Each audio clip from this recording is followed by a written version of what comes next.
Ladies and gentleman, ಕಳೆದ 2-3 ವರ್ಷಗಳಿಂದ ಭಾರತೀಯ ರಾಜಕೀಯದ ಅಖಾಡ ತೀವ್ರ ಕುತೂಹಲವನ್ನ ಕೆರಳಿಸಿದೆ. ಒಬ್ಬರು ಜಾಗತಿಕ ಮಟ್ಟದ ನಾಯಕತ್ವದ ಹೆಮ್ಮೆಯನ್ನ ತೋರಿಸ್ತಾ ಇದ್ದಾರೆ. ಮತ್ತೊಬ್ರು ದೇಶದ ಆಂತರಿಕ ಸಮಸ್ಯೆಗಳನ್ನೇ ಮುಂದಿಟ್ಕೊಂಡು ಕೌಂಟರ್ ಅನ್ನ ನೀಡ್ತಾ ಇದ್ದಾರೆ. ಇವರಿಬ್ಬರ ಟೀಕೆ ಮತ್ತು ಕೌಂಟರ್ಗಳ ಶೈಲಿ ಏನಿದೆ ಸಂಪೂರ್ಣವಾಗಿ ಬದಲಾಗಿದೆ.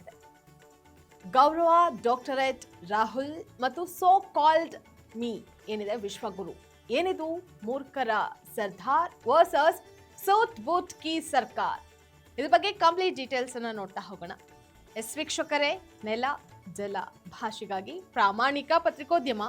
ನೀವು ನೋಡ್ತಾ ಇದ್ದೀರಾ ಫೋಕಸ್ ಟಿವಿ. ನಾನು ನಿಶ್ಚಿತ. ಕಳೆದ 2-3 ವರ್ಷಗಳಿಂದ ಭಾರತೀಯ ರಾಜಕೀಯದ ಅಖಾಡ ತೀವ್ರ ಕುತೂಹಲವನ್ನ ಕೆರಳಿಸಿದೆ.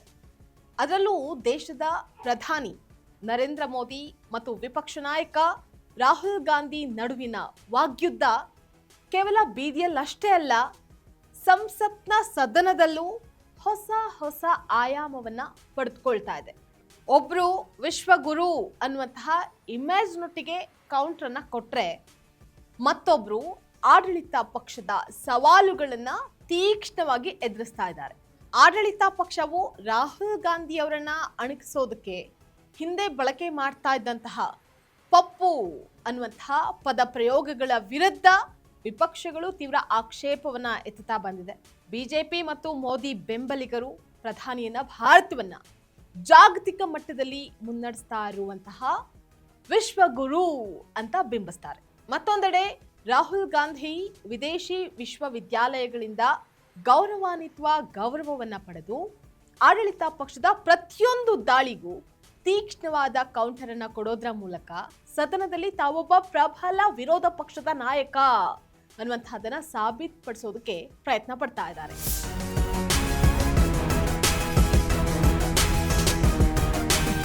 ರಾಹುಲ್ ಗಾಂಧಿಯ ಆರಂಭಿಕ ರಾಜಕೀಯ ಹೇಳಿಕೆಗಳು ಮತ್ತು ಸಂದರ್ಶನಗಳನ್ನ ಗೇಲಿ ಮಾಡೋದಕ್ಕೆ ಬಿಜೆಪಿಯ ನಾಯಕರು ಪಪ್ಪು ಪದವನ್ನ ದೇಶದಾದ್ಯಂತ ಬಳಕೆ ಮಾಡಿಕೊಂಡು, ಇನ್ನು ಕುಟುಂಬದ ವಂಶ ಪಾರಂಪರ್ಯ ರಾಜಕಾರಣವನ್ನ ಟೀಕೆ ಮಾಡೋದಕ್ಕೆ ಮೋದಿ ರಾಹುಲ್ ಗಾಂಧಿಯನ್ನ ಹೆಚ್ಚಾಗಿ ಶಹಜಾದ ಅಂತ ಇದ್ರು. ದೇಶದ ಆರ್ಥಿಕತೆ ಮತ್ತು ಉತ್ಪಾದನೆ, ರಾಹುಲ್ ಆಡಿದಂತಹ ಕೆಲವು ಮಾತುಗಳನ್ನ ಉಲ್ಲೇಖಿಸಿ ಮೋದಿ ಚುನಾವಣಾ ರ್ಯಾಲಿಯಲ್ಲಿ ಮೂರ್ಖರ ಸರ್ದಾರ್ ಅಂತ ಬಾಲಾಸಾಹೇಬ್ ಠಾಕ್ರೆ ಅವರ ಹಳೆಯ ಹೇಳಿಕೆಯನ್ನ ಉಲ್ಲೇಖ ಮಾಡಿ ರಾಹುಲ್ ಗಾಂಧಿಗೆ ಚೋಟಾ ಪೋಪಟ್ ಹಾಗೆ ಬಾಲ ಬುದ್ಧಿ ಟ್ಯೂಬ್ಲೈಟ್ ಅಂತ ಹೇಳ್ತಾ ಇದ್ರು.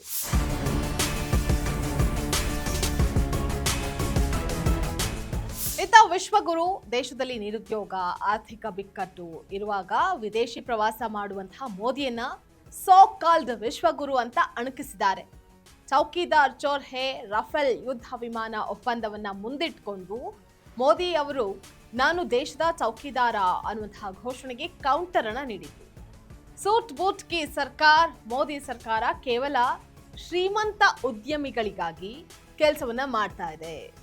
ಹಾಗೆ ಟೆಲಿಪ್ರಾಂಪ್ಟರ್ ಜೀವಿ ಮೋದಿ ಅವರು ಯಾವುದೇ ಲಿಖಿತ ಭಾಷಣ ಅಥವಾ ಟೆಲಿಪ್ರಾಂಪ್ಟರ್ ಸಹಾಯವಿಲ್ಲದೆ ಮಾಧ್ಯಮಗಳ ಮುಂದೆ ಮುಕ್ತವಾಗಿ ಮಾತನಾಡೋದಕ್ಕೆ ಹೆದರುತ್ತಾರೆ. ಹಾಗೆ ಪತ್ರಿಕಾಗೋಷ್ಠಿಯನ್ನ ಅವರು ಎದುರಿಸೋದಿಲ್ಲ ಅಂತ ರಾಹುಲ್ ಲೇವಡಿ ಮಾಡಿದ್ದಾರೆ. ಇನ್ನ 56 ಇಂಚಿನ ಎದೆ ಅನ್ನುವಂತಹ ಹಳೆಯ ಹೇಳಿಕೆಯನ್ನ ಚೀನಾ ಗಡಿ ವಿವಾದದ ಸಮಯದಲ್ಲಿ ಬಳಕೆ ಮಾಡಿ ಚೀನಾಕ್ಕೆ ಹೆದರಿ ದೇಶದ ಭೂಮಿಯನ್ನ ಬಿಟ್ಕೊಟ್ಟಿದ್ದೀರಿ ಅಂತ ರಾಹುಲ್ ನೇರವಾಗಿ ಕೌಂಟರ್ ಅನ್ನ ಕೊಟ್ಟಿದ್ರು ಅನ್ನುವಂತಹದ್ದು ಗೊತ್ತಾಗ್ತಾ ಇದೆ.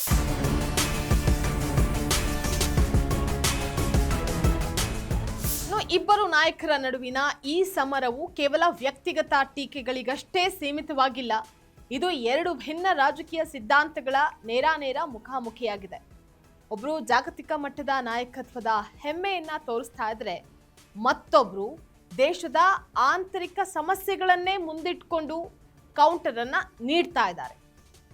ಇನ್ನು ಈ ರಾಜಕೀಯ ಜಿದ್ದಾಜಿದ್ದಿ ಮುಂದಿನ ದಿನಗಳಲ್ಲಿ ಯಾವ ರೀತಿ ತಿರುವನ್ನ ಪಡೆದುಕೊಳ್ಳುತ್ತೆ ಅನ್ನುವಂತಹದನ್ನ ಕಾದ್ ನೋಡ್ಬೇಕಾಗಿದೆ. ಇದಾಗಿತ್ತು ಇವತ್ತಿನ ಪೊಲಿಟಿಕಲ್ ಅಪ್ಡೇಟ್. ನೆಲ ಜಲ ಭಾಷೆಗಾಗಿ ನೋಡ್ತಾ ಇರಿ ಫೋಕಸ್ ಟಿವಿ.